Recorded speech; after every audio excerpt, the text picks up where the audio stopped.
Pada hari-hari terakhir, banyak orang akan berseru kepadaku, Tuhan, Tuhan, bukankah kami bernubuat demi namamu, dan mengusir setan demi namamu, dan mengadakan banyak mujizat demi namamu juga? Pada waktu itulah, aku akan berterus terang kepada mereka dan berkata, Aku tidak pernah mengenal kamu. Enyahlah daripadaku, kamu sekalian, pembuat kejahatan. Matius 7 ayat 22-23. Perjalanan hidup sebagai orang Kristen perlu dievaluasi kembali. Apakah selama ini kita sudah mempunyai iman yang benar?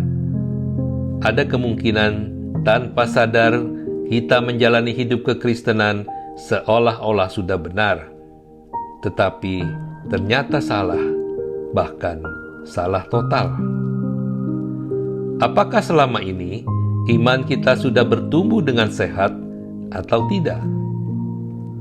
Sungguh mengerikan bila apa yang tertulis di Matius 7 ayat 22-23 itu terjadi dalam hidup kita. Meskipun kita menganggap diri kita bukan termasuk kategori orang-orang munafik tersebut, mereka melakukan mujizat, pelayanan rohani demi nama Tuhan, tetapi ternyata tidak pernah dikenal oleh Tuhan. Bangsa ini memuliakan aku dengan bibirnya, padahal hatinya jauh daripadaku. Percuma mereka beribadah kepadaku, sedangkan ajaran yang mereka ajarkan ialah perintah manusia. Matius 15 ayat 8-9. Tuhan mengkritik kebiasaan orang yang beribadah dengan rutin tetapi yang hatinya jauh daripada Tuhan. Alkitab juga mengkritik orang yang giat untuk Tuhan tetapi tanpa mengerti yang benar dan tidak takluk pada kebenaran Allah. Ada juga yang beribadah hanya untuk dilihat orang alias munafik. Sebab aku dapat memberi kesaksian tentang mereka bahwa mereka sungguh-sungguh giat untuk Allah, tetapi tanpa pengertian yang benar. Sebab oleh karena mereka tidak mengenal kebenaran Allah dan oleh karena mereka berusaha untuk mendirikan kebenaran mereka sendiri, maka mereka tidak takluk kepada kebenaran Allah.